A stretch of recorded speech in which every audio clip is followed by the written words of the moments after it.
Welcome to Fun and Games Side Quests. Every episode is a different host sharing a video game they love and why they love it.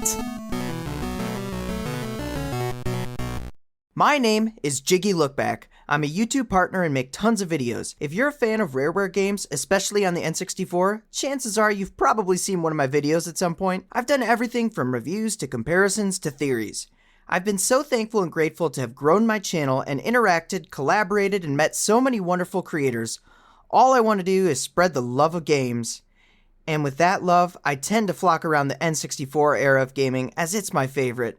But the games I particularly love on the console are made by Rare. Everything from DK to Conker to Banjo. All of these charming platformers are some of the nearest and dearest to my heart. You'll see lots of my content related to those games. But amongst all those games I've covered, and even played growing up, there's one game that I just managed to always come back to and refer to as my favorite, not just Rare game, but N64 game, and that is Banjo Tooie. I freaking love this game, and I'm unapologetic about it. Most of the time in my life, when I say I love Banjo Tooie, most respond with, Kazooie is better.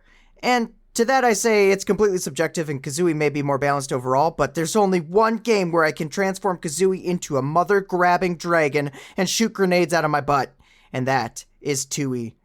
I got to experience this game when it first came out. I was on the younger side at that time, so I would have been about 7, but immediately slapping that cartridge in, I was immersed in the world. Then I saw Gruntilda was still alive as a skeleton, and I got a little scared. But I powered through the fear and embarked on one of the greatest journeys I had ever experienced. I sunk hundreds of hours into the game, mostly just exploring the different worlds the game has to offer. It's one of those games that really fed into that sense of wonder for me as a kid. It seemed I was always finding a secret or some sort of reference to another series or game. Sometimes even just funny jokes. But putting childhood aside, I've come back to this game so many flippin' times. Every time I ask myself, will it still hold up? It's one of those games that seems to get flack quite a bit online these days. And does it have shortcomings? Of course. The frame rate can dip at times and the backtracking can be tedious. But my personal answer to does it hold up? Abso-freaking-lutely it does. The plot of Banjo Tooie takes on a much darker and creepier tone than Kazooie, taking place a few years later. As expected in that time frame, Banjo and Kazooie seem to have improved their moveset. This is actually a unique attribute of Tooie I think is totally amazing. You keep all of your moveset from the previous game, and anything after that is all new. And not only that, when using moves like Banjo's roll attack, this time Kazooie wraps her wings around you and you can maneuver it. In Kazooie you rolled in a straight line, but in Tooie you can angle it and turn it. The fact it's improved both mechanically and aesthetically makes it feel like a bit of time has passed and Banjo and Kazooie weren't slacking. The same can be applied to the swimming. Once you free your goldfish, you get upgraded swimming and it feels like such a nice natural progression of the move, and a lot smoother and better fluidity from Kazooie. You also have additional variants of previous moves you unlock as you progress, like different egg types and the ability to separate Banjo and Kazooie, giving each their own unique moveset based on their specific attributes. Banjo uses his backpack in various ways, while Kazooie is fast and jumps super high. But in addition to new movesets, we get varied gameplay like first-person shooter sections and minigames peppered throughout the worlds.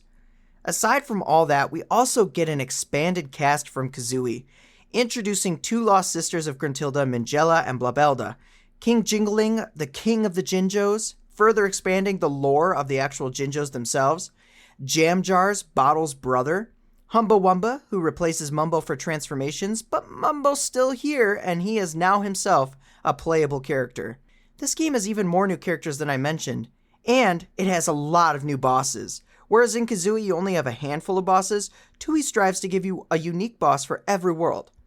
And they all play and fight completely different. From the inflatable dinosaur Mr. Patch to the evil robotic imposter Minji Jungo. The bosses themselves are unique and fun. And you want to know what the most unique part about this game is?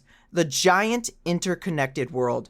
This game is essentially one giant Metrovania 3D platformer, and while it does retain some of the collectathon elements that Kazooie or DK had, it was an adventure first and a collectathon second, which I always appreciated. It was never always about collecting, though those elements were still there.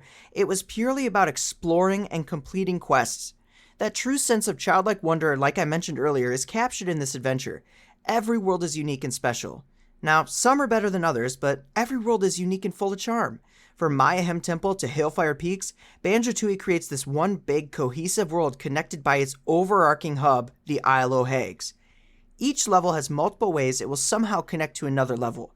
For example, in Mayhem Temple, you can go into the treasure room and climb up to connect to a cave in Pterodactyland, which is a level you don't get to until much later in the game.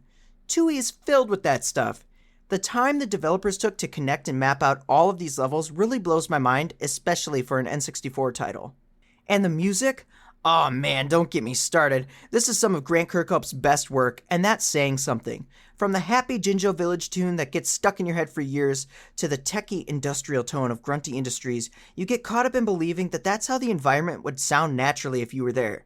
Even the slightly darker tone of Banjo Tooie can be reflected in the revised tune of Spiral Mountain. Whereas in Kazooie it was so happy and go-lucky, in Tooie it's somber and sad. Which also matches the aesthetic of it being destroyed, and our friend Bottles lying there killed by Grunty. This game's music and aesthetic can take you on a somber note that makes you sad, to the happiest of times with characters bouncing around in pure joy. And let's talk about the graphics, because man oh man, the graphics in Banjo Tooie are insane. Easily some of the best, if not the best on the N64. This was the first game I had ever played where I was impressed. My shadow actually looked like my shadow, and not just a circle on the ground. The character models are so detailed and animated absolutely brilliantly, each one feeling unique and full of personality. And the texture work of the worlds really sell it, from transitioning between areas of the Isle o' Hags, going from grass-like fields to rock mud caves to even a dirty and grimy industrial factory look. It really has a bit of everything. The transformations in this game also hit a bit harder than Kazooie in my opinion, since virtually every transformation now has an attack rather than just get small and go through the hole. They feel more special when you use them, and they fit well with each world. My personal favorite transformation has to be Dragon Kazooie. It's so awesome, and it's permanent once you do it. And finally, capping this off, the humor really lands. This game has a lot of funny things going on, from worker rabbits having diarrhea poops on the toilet and talking about how their finger went through the toilet paper, to having to defeat the Oonga Boonga tribe by blowing up their bare behinds, the only part that's not armored. Every turn I find something memorable, unique, and charming about this game, and it's fun just about every step of the way. There are those who don't like backtracking, but to be honest, you have a pretty decent buffer for collectibles, so if you're struggling, just skip the quest and move on. People often compare this so closely with Kazooie, and rightfully so as it's its sequel, but they typically say it's not as strong. But to me, Tooie will always be the definitive platformer on the 64, so go play it if you haven't. Once again, I'm Jiggylookback, and happy gaming! Do you feel like you're the only person in your circle who wants to go deep about video games regularly? We were like that too, until now. Welcome to Crossplay Conversations, the brand new bi-weekly topical video game podcast from Luke Lewis, Joseph Hooper, And Jacob McCord. with many years of breaking it down separately on shows like the Left Behind Game Club, Player Podcast, and Lukewarm Games, the gang is finally coming together to publish their gaming group chat in audio form every other week. Expect roundtable reviews of the latest games, profiles of upcoming indies, and insightful conversations about essential topics in the video game industry. All with a mostly positive, insightful, and fun style. Crossplay Conversations debuts on August 1st with brand new episodes hitting every other Tuesday. Help us out by subscribing on your podcast platform of choice to get the first episodes delivered straight to your feed. And follow us on Twitter at Crossplay Convos for updates about the show. Cheers and happy gaming. CPOV. CertainPOV.com.